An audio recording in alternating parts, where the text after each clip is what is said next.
Bourse d'études entièrement financée en Turquie pour le sigle licence, master et doctorat. Alors les amis, cette bourse est différente de la Turquie Bourselari. Donc ça, c'est deux bourses totalement différentes. Si vous voyez même la date limite ici, pour cette bourse entièrement financée en Turquie, c'est le 28 février 2023. Or que celle de la Turquie Bourselari, c'est le 20 février 2023. Donc c'est deux bourses différentes. N'allez pas confondre en fait. Alors cette bourse d'études, elle est ouverte pour le sigle licence, master et doctorat. Elle est entièrement financée. Elle est ouverte à toutes les nationalités. Donc, quel qu'en soit le pays dans lequel tu te trouves, tu es éligible à postuler à cette bourse. Alors, bienvenue sur cette chaîne. Moi, c'est Franck pour la petite de la chaîne.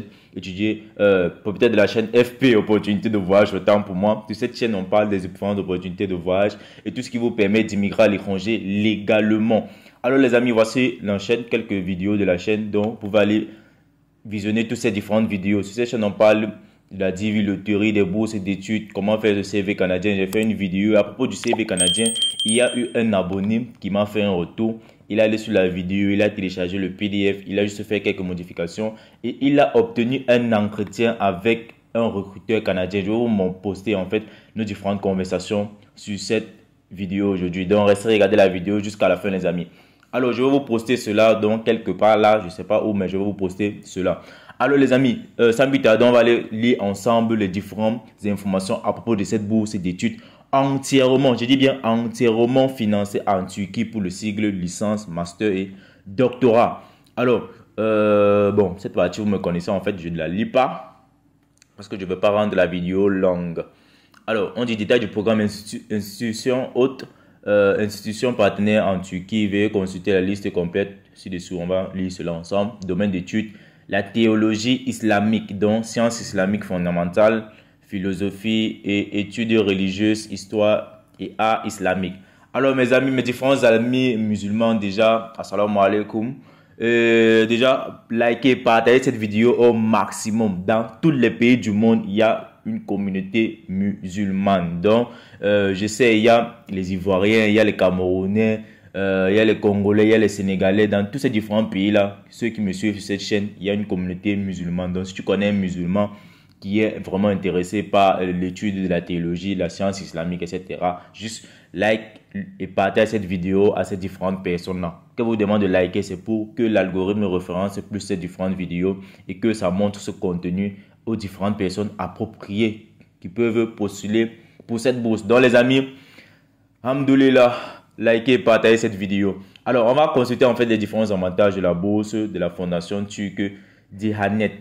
Voilà en fait le nom de la bourse. Alors voici pour le sigle licence, l'étudiant en sigle licence, voici tous les différents avantages. Les frais de scolarité sont gratuits, l'hébergement est gratuit, l'allocation mensuelle déterminée par le conseil au début de chaque année, c'est gratuit.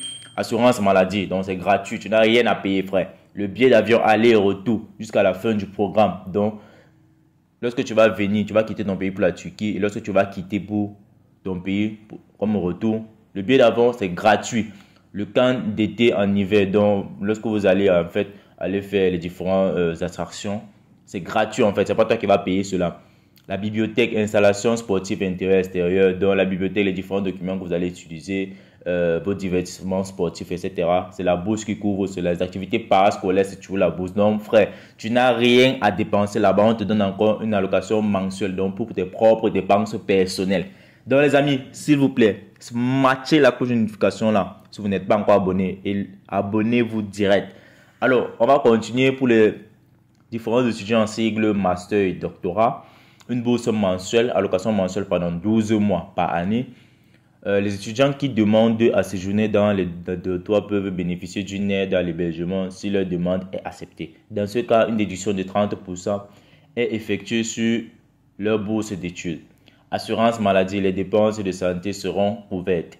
Frais de scolarité et de résidence seront couverts. Les frais de transport des étudiants venant de l'étranger seront pris en charge lors de leur première arrivée, lors de leur retour dans leur pays, après avoir obtenu leur diplôme. Donc, c'est pratiquement la même chose avec les différents avantages pour les étudiants en sigle licence. Il y a juste quelques petites différences.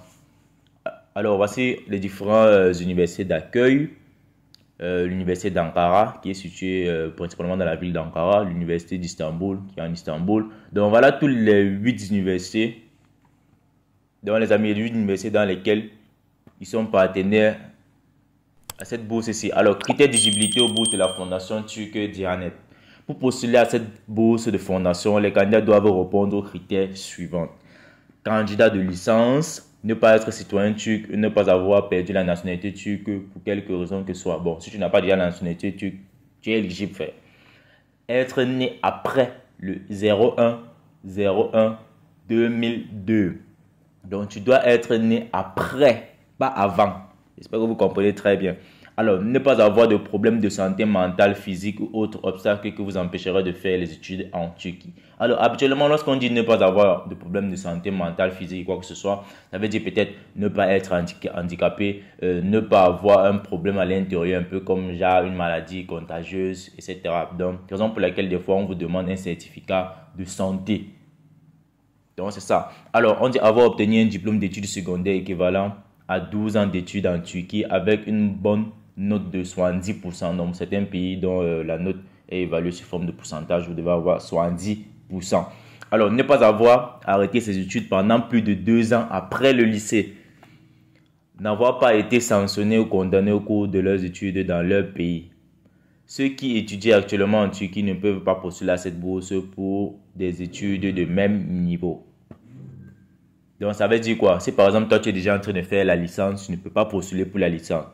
Mais si tu es en train de faire peut-être master, tu peux postuler pour la licence ici, en fait. Mais on a dit, ceux qui étudient actuellement en Turquie ne peuvent pas postuler à cette bourse pour les études de même niveau. Donc, tu peux juste postuler pour un niveau différent. Quand il dit un étudiant en master peut postuler en cycle licence, c'est possible parce que ce n'est pas le même domaine qui sera en train d'étudier. Donc, c'est un peu ça. J'espère que vous comprenez déjà. Alors, candidat de master et doctorat, voici les différents critères pour eux. Pour postuler au programme de master et doctorat en théologie, les candidats doivent ne pas être citoyen de la République de Turquie. Les diplômes de programme international de licence et théologie sont exclus de cette condition. Ces étudiants doivent postuler avec leur carte d'identité étrangère. Limite d'âge, ne pas avoir atteint l'âge de 30 ans depuis le 1er janvier de l'année de la demande, né après 01/01/1993. Pour les étudiants de master, ne pas avoir atteint l'âge de 35 ans depuis le 1er janvier de l'année au cours de laquelle la demande est faite, né après le 01/01/1988. Pour les étudiants de doctorat, ne pas avoir interrompu ses études pendant plus de 2 ans après l'obtention de leur diplôme de licence ou de master et l'acceptation du programme de master ou doctorat. On dit avoir un mémoire de licence si l'université dont il est diplômé a un programme de mémoire de fin d'études. Pour les candidats au programme de master, mémoire de doctorat, pour les candidats d'études, pour les candidats de doctorat en fait. Être diplômé en théologie, en études islamiques ou dans un programme de valeur équivalent ou être en mesure d'obtenir son diplôme d'ici la date de juillet 2023. Ne pas avoir des problèmes de santé mentale, physique, etc. Bon, comme un peu pour les premiers étudiants.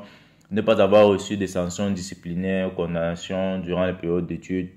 Les étudiants diplômés à l'étranger doivent être titulaires d'un certificat de langue internationale reconnu, par exemple. On dit bien, les diplômés à l'étranger doivent être titulaires d'un certificat de langue internationale reconnu. Par exemple, l'anglais, ça c'est pour le TOEFL. L'allemand, ça c'est pour le Dutch Matati, le français, le DELF, le DALF. Alors, des amis, vous devez comprendre que certains pays, en fait, même si vous parlez déjà français, ils vous demandent un certificat. Donc, pour ceux qui parlent déjà français, là, c'est facile pour vous, en fait, de faire ces différents certificats-ci, le DELF et le DALF. Donc, allez juste dans un centre qui donne le cours de langue, vous leur dites que vous voulez passer l'examen, vous payez sur les frais d'examen, et vous passez cet examen-ci, ça serait plus facile pour vous, vous serez assez apte à passer ce test.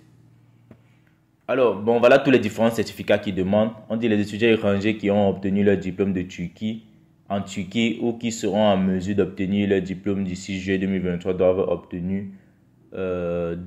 avoir obtenu, autant pour moi, un score de moins de 50 aux examens de langue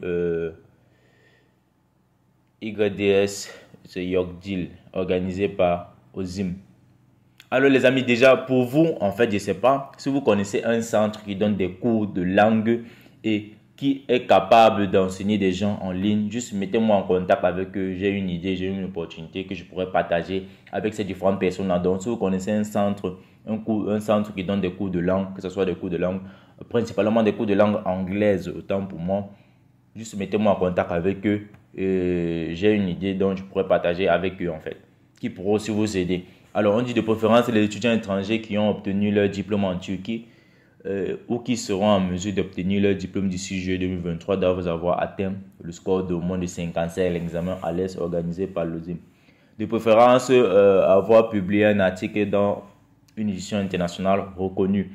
Alors, voici comment postuler les amis. Pour postuler, il faut juste aller sur le site. On va cliquer ici, postuler. Alors, on va voir ensemble comment cela se présente. Alors déjà pour postuler les amis, il faut déjà créer un compte. Et dans cette vidéo, je ne vais pas le faire parce que je présentais juste l'opportunité. Alors les amis, j'espère que vous avez aimé cette vidéo. Surtout, likez et partagez la vidéo au maximum. Assalamu alaikum Kadesh, hamdoulilah.